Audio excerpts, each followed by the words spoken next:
to Radio Port One with me. This is Caroline Bosman bringing you the latest local news, gossip and interviews.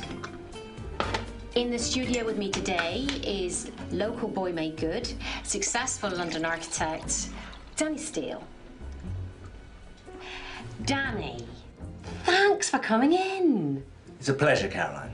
Can I just say, it's been super having you back in Port Wen. Well, it's lovely to be back. We can't persuade you to stay for good. Well, if anyone could, Caroline, you could. Yes, Mum's old place. I'm not sure about sexing up, but it's not much more than a lick of paint, really. Yeah, Lou, won't be a tick.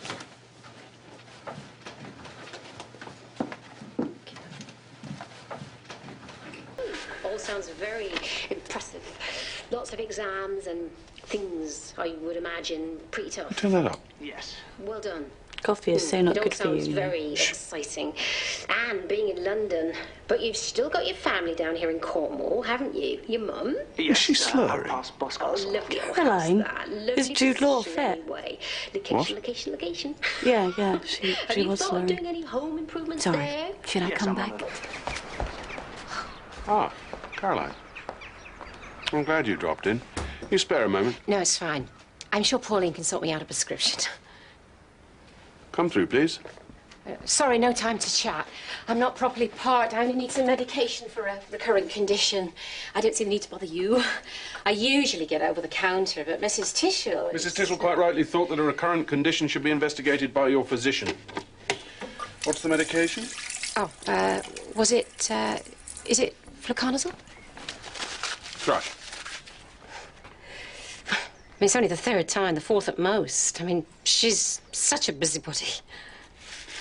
Why don't you go and park your car? I haven't got time. Well, I believe I have a couple of cancellations this afternoon. I said I don't have time today. I mean, can't you just fix me the bloody prescription? Oh, I don't know whether it's a drink or what it is. You're just not you anymore. Tom, of course I'm me. I've packed a few things. I'll let you know where I am. Tom? Tom!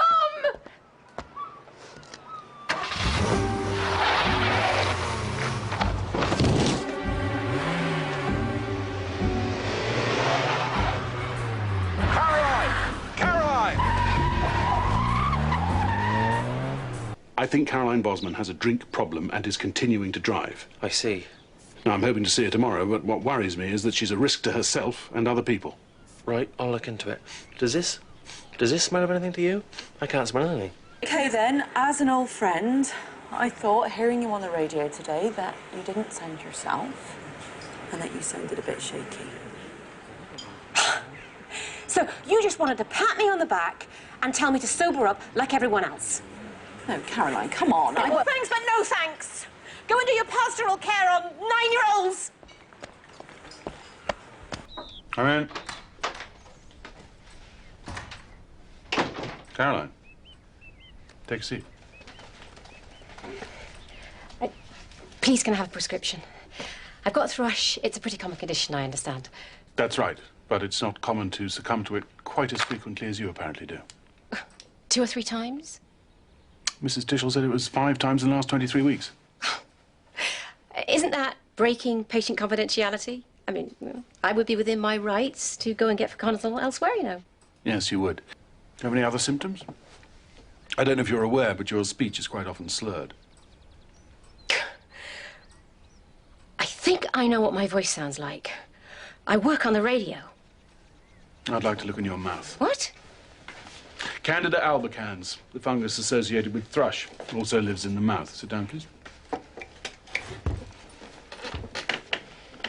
Open.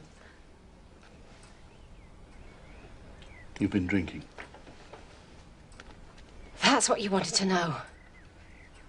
First, I'll deal with the thrush, and then I'll deal with the alcohol. The alcohol? No, I don't drink any more than anybody else. Do you ever find yourself drinking first thing in the morning to steady your nerves or get over a hangover? No, I mean, certainly not. Do you often find yourself getting annoyed with people who observe or criticize your drinking? That's it. I've had enough. Who the hell do you think you are asking inappropriate questions about something I have not even consulted you about? So that's a yes, then, is it? Heard a patient choice, doctor. I am just about to exercise it!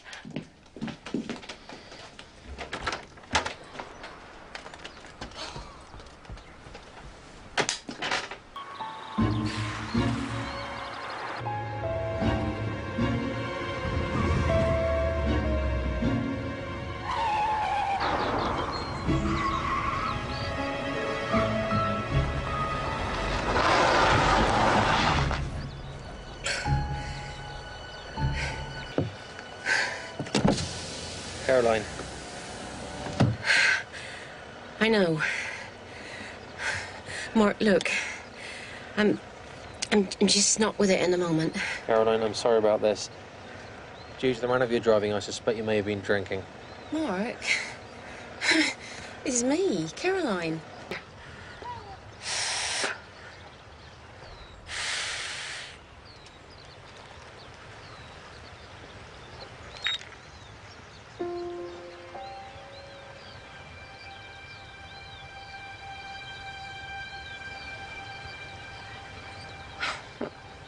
You've got to be joking. Thank God you're here. She wanted some water, but I thought I can't give her water. All right.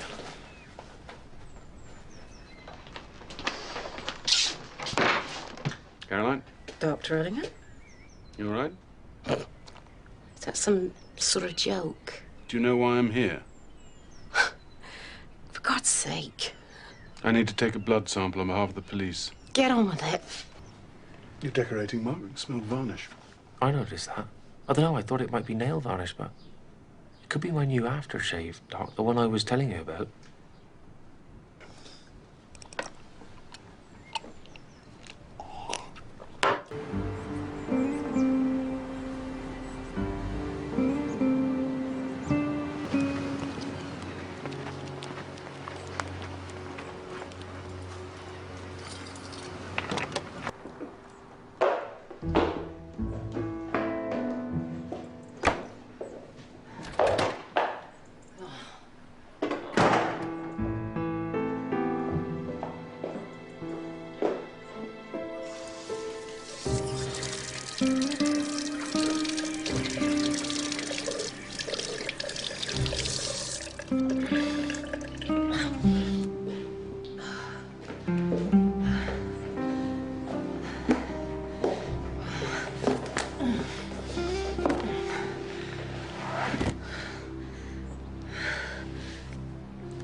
I got an emergency home visit.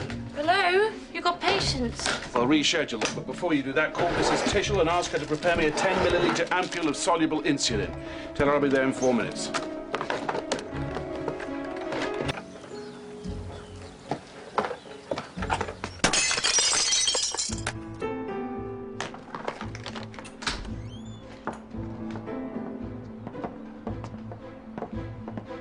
Caroline? Caroline? God, Caroline. It's Dr. Ellingham. What, can I do something? Yeah. Call an ambulance. Tell them it's suspected ketoacidosis.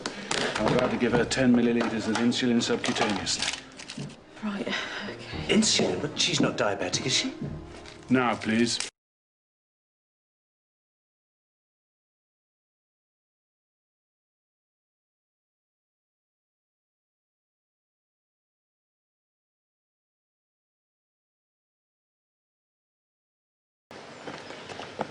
Mark, you have a problem. You're right there, Doc. Your breathalyzer, how old is it? What?